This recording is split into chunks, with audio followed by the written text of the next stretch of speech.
자, 오늘은 6장 두 번째 시간 PN 접합 다이오드의 소수 캐리어 분포에 대해서 논의를 하겠습니다. 앞으로 강의할 내용의 순서인데요. 6장부터 이제 내용이 좀 약간씩 어려워지기 시작합니다. 그래서 여러분들 좀 내용을 자세히 중복적으로 천천히 설명하려고 일단 오늘은 소수 캐리어 분포만 논의를 하도록 하겠습니다.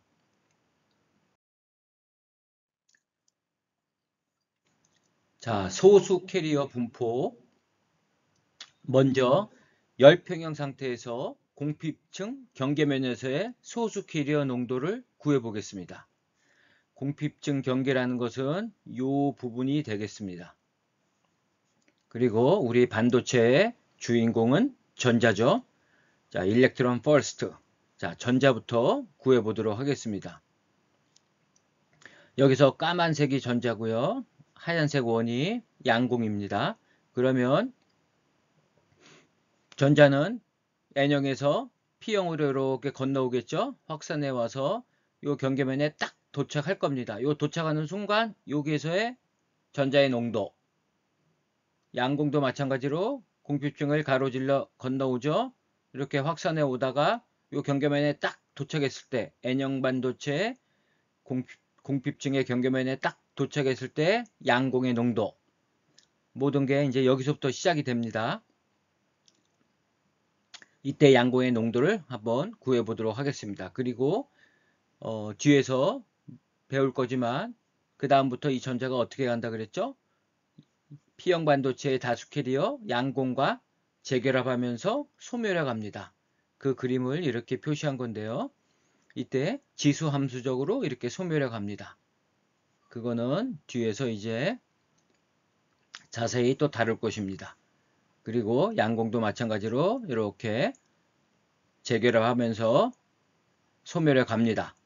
일단 여러분들 이거는 머릿속에 넣지 않아도 되겠습니다. 먼저 이 경계면에서의 전자와 양공의 농도를 구해보도록 하겠습니다. 우리 내부 전위 장벽은 이렇게 쓸 수가 있었죠. 그리고 로그 함수 놔두고 전부 남기면 이렇게 되죠. 그러면 로그 함수는 엑스포넨셜 함수로 바꿀 수가 있죠. 이렇게 바꿀 수가 있죠. 그 다음에 분자 분모를 바꿉니다. 그럼 여기 마이너스 1승이 붙겠죠. 그래서 마이너스. 자, 요게 이제 우리가 요 식을 갖고 구할 겁니다. 그리고 자, ND라는 것은 우리 N0라 그랬죠.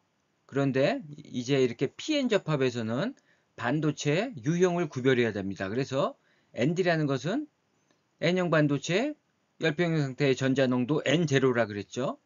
그런데 지금은 이제 N형 반도체를 구별합니다. 그래서 열평형 상태 N형 반도체 전자 농도 이렇게 쓸 수가 있습니다. 그러면 NA는 어떻게 됐습니까? NA. NA는 우리 곱의 일정 규칙으로부터 N0분의 NI제곱 이렇게 쓸 수 있었죠. 이 N0가 여기에서는 어떻게 됩니까? 이번에는 P형 반도체에 있는 열평형 상태의 전자 농도 이렇게 되는 겁니다. NA라는 것은. 이거 앞에서 표기법에서 배웠습니다. 우리는 P형 반도체에 있는 이 전자 농도를 구하고자 지금 하는 것입니다. 그래서 이 N0를 이렇게 쓰면 안 됩니다. 여기는 P형 반도체 전자의 농도입니다. 그래서 이 ND와 NA를 여기에 대입합니다. 그러면 분모 NI제곱 그대로 있고요. NA 곱하기 ND가 분모로 들어가 있죠. 그럼 NA 곱하기 ND가 NN0, NI제곱, 그 다음에 NP0이니까 이게 분모로 들어가니까 역수로 들어가야 되겠죠. 그래서 이렇게 들어갑니다. 그래서 NI제곱, NI제곱 없어지면 NP0라는 것은 NN0 곱하기 익스포넨셜 마이너스 KT분의 QVI. 그래서 열평형 상태에서의 NP0라는 것은 이렇게 구할 수가 있습니다. 자, 이거죠. 자, 이제 우리 전압을 인가합니다. 순방향 전압을 인가하겠습니다. 그러면 어떻게 되죠? VBI 대신에 VBI-BA 이렇게 집어넣으면 되겠죠? 그래서 이거를 이렇게 쓸 수가 있죠? 이렇게 분리해서 썼습니다. 익스포넨셜을. 그런데 nn0 익스포넨셜 마이너스 kt분의 qvi가 요게 뭡니까? 바로 요거죠? 같죠? 그래서 요거를 mp0라 놓을 수가 있습니다. 그래서 mp0의 익스포넨셜 kt분의 qva 이것이 우리가 최종적으로 구하고자 하는 P형 반도체의 소수 캐리어 전자의 농도가 되겠습니다. 어디에서? 공핍층의 경계면에서. 즉 전자가 이렇게 와서 이 지점에 딱 도달했을 때는 그때 전자의 농도는 바로 이런 함수로 표현할 수가 있다는 겁니다. 이 함수식을 보면 자 MP0가 있죠. MP0는 이겁니다. 이거는 P형 반도체에 원래부터 있었던 열평형 상태의 전자 농도 매우 적겠죠. 그래서 이렇게 밑에다 이렇게 선을 그은 겁니다. 이거에 순방향 전압의 지수함수로 증가한다. 즉, 이 농도에서 순방향 전압의 지수함수로 이렇게 증가한다는 겁니다. 그래서 이 지점이 NP-XP 지점에서의 전자 농도가 되겠습니다. 그러면 양공의 농도는 어떻게 되겠습니까? P에는 똑같이 앞에서 구했던 것처럼 똑같이 구하면 되는데 간단합니다. 요거만 바꿔주면 됩니다. pn 바꿨죠? 요거 바꿔줍니다. 여기에 p가 되고 여기에 n이 됩니다. 그래서 pn0의 exponential kt분의 qva 그래서 양공이 이렇게 건너오죠. 그래서 n형 반도체의 궁핍층의 경계면에 딱 도달했을 때는 양공의 농도는 이렇게 쓸 수가 있다는 겁니다. 이것도 마찬가지로 pn0 원래 n형 반도체에 있던 소수 캐리어 양공의 농도에 순방향 전압의 지수함수로 이렇게 증가한다는 얘기죠. 이해가 가죠? 어렵지 않죠? 예. 자, 그러면 다음으로 앞에 그림을 뭐 다르게 그린 것 뿐입니다. 같은 내용인데 또 설명해 보겠습니다.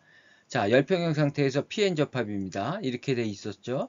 아까 구한 게 우리가 이거였죠. NP0. 그 다음에 PN0. 그렇죠? 각각의 소수 캐리어 농도를 구한 겁니다. 열평형 상태 P형 반도체에서 전자 농도, 열평형 상태 N형 반도체에서 양공의 농도 이렇게 쓸 수가 있다 그랬죠? 이렇게. 그런데 여기서 다수 캐리어 NN0는 어떻게 구하면 되겠습니까? 이거 이쪽으로 남기면 되겠죠? 그래서 이 마이너스가 없어집니다. 그러면 NN0는 NP0의 exponential KT분의 QVI. 그래서 이 농도라는 것은 이 농도의 내부 전위 장벽에 exponential로 이렇게 증가한다는 거죠. 이것도 마찬가지겠죠? 열평형 상태에서 각 이 캐리어 농도, 다수 캐리어 농도와 소수 캐리어 농도 관계를 보면 이렇게 재미있죠? 어떤 규칙성이 보이는 걸 알 수가 있죠? 자, 그러면 우리가 지금부터 논의하고자 하는 것은 바로 이제 순방향 전압이 인가된 상태입니다.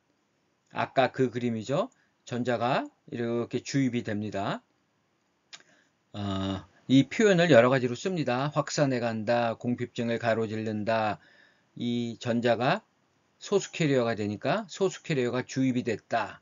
우리 저수준 주입이라는 거 배웠었죠. 예, 인젝션이라는 표현도 씁니다. 전자가 이렇게 인젝션 되죠. 그래서 P형 반도체에 딱 도달하면 그 농도는 이 MP0의 순방향 전압의 지수함수로 비례한다. 양공도 마찬가지겠죠. 양공도 이렇게 오다가 여기에 딱 도착하면 이 값이 갖는다는 겁니다. 이 값은 이 N형 반도체에 원래부터 있던 열평형 상태의 양공의 농도의 순방향 전압의 지수함수로 증가한다. 자, 앞에 설명을 그림만 달리 그려서 똑같이 또 설명한 겁니다. 자, 또 이제 설명이 나옵니다. 자, 이제 한번 보기 바랍니다. 이 반도체는 어디가 더 도핑 농도가 높을까요? 여러분들. 여기 공핍층이 더 좁죠? 여기에 양공의 농도가 여기 전자 농도보다 더 많이 도핑돼 있을 겁니다. 그죠? 그래서 MP0가 더 작아지죠. 이거 이해가 갑니까? 이해를 해야 됩니다. 그 다음에 여기 PN0는 여기보다 조금 높아지죠. 여기에 양공의 농도가 높으니까 전자 농도는 상대적으로 더 작아질 겁니다. 그죠? 그래서 이렇게 그렸고요. 이쪽을 많이 도핑했기 때문에 여기 공핍층이 조금 적습니다. 여긴 넓고. 자, 이제 전자가 이렇게 넘어오겠죠? 그래서 일렉트론이 인젝션 됐다. 이런 표현을 씁니다. 그러면 전자가 이렇게 넘어오면 이제 전자의 입장이 바뀐다 그랬죠? 여기서부터 전자는 과잉 소수 캐리어로 바뀝니다. 그래서 excess minority carrier. 그 다음에 여기에는 원래 majority carrier가 뭐였죠? 양공이었죠. P타입 반도체니까 여기 majority carrier가 이렇게 있을 거고. 자, N형 반도체도 볼까요? majority carrier는 전자죠. 이렇게 있고. 그 다음에 이쪽에서 양공이 넘어왔죠. 요 경계면에 딱 도착하면 이제 양공은 자기의 입장이 바뀌어서 과잉 소수 캐리어, excess minority carrier가 되는 겁니다. 그때 이 농도가 각각 뭐가 된다? 이렇게 된다. 이제 완벽하게 이해가 됐죠? 여기서부터 모든 게 이제 출발이 되는 겁니다. 이 식을 잘 기억을 해야 됩니다. NP는 NP0. 기억하기도 아주 쉽습니다. PN은 PN0의 exponential KT분의 QVA. 자, 이제 됐죠? 자, 이제 문제를 풀어보겠습니다. 300도 K에서 자, 도너가 16승, 억셉터가 6 곱하기 10의 15승, 그 다음에 순방향 전압이 0.6V일 때 공간 전화 영역 끝에서의 과잉 소수 캐리어 농도를 구해보고 이게 저수준 주입이 만족되는지 한번 판단해 봐라. 문제 엄청 쉽죠? 자, P형 반도체에서 공핍층 경계면에서의 전자 농도 이거죠? 마이너스 XP 지점에서의 전자의 농도니까 이 식이었죠? NP는 NP0. 근데 우리 이 NP0는 어떻게 구했습니까? 곱의 일정 규칙. 그렇죠? 그래서 ni 제곱을 뭘로 나눕니까? pp0로 나눠야 되겠죠? pp0는 뭡니까? na죠? na는 어떻게 주어졌습니까? 이렇게 주어졌죠? 그래서 np0는 3.75 곱하기 10의 4승. 이거 이해가 가죠? 이해를 해야 됩니다. 여기가 pp0가 된다는 건 뭐 당연하겠죠? 네. 그러면 np는 어떻게 됩니까? 자, np0 구했죠? 3.75 곱하기 10의 4승. 그 다음에 exponential VA가 0.6V죠. 근데 KT분의 Q니까 Q분의 KT의 역수죠. 그래서 0.0259분의 1. 그래서 이걸 계산해보면 4.31 곱하기 10의 14승. 즉 P형 영역에 주입된 과잉 소수 캐리어 전자의 농도 어디에서 X 이퀄 마이너스 XP 지점에서의 전자의 농도는 10의 14승. 자, 원래 10의 16승이었죠. 그죠? 근데 10의 14승이 됐습니다. 왜 그럴까요? 왜 줄었을까요? 여러분들 한번 지금 생각해 보기 바랍니다. 그 다음에 자, N타입 쪽에 양공의 농도 이렇게 구했죠? 자, PN0는 어떻게 구합니까? 똑같이 NN0분의 NI제곱. 그래서 NN0는 ND죠. ND가 요거죠. 하면 2.25 곱하기 10의 4승. 그래서 이제 여기다 대입합니다. 그러면 2.59 곱하기 10의 14승. 이게 뭘 의미합니까? N형 영역에 주입된 과잉 소수 캐리어 양공의 농도. 어디에서? 공핍층의 경계점 X 이퀄 XN 지점에서의 양공의 농도입니다. 이 농도도 줄었네요. 10의 15승이었는데, 그죠? 한 차수가 작아졌네요. 그죠?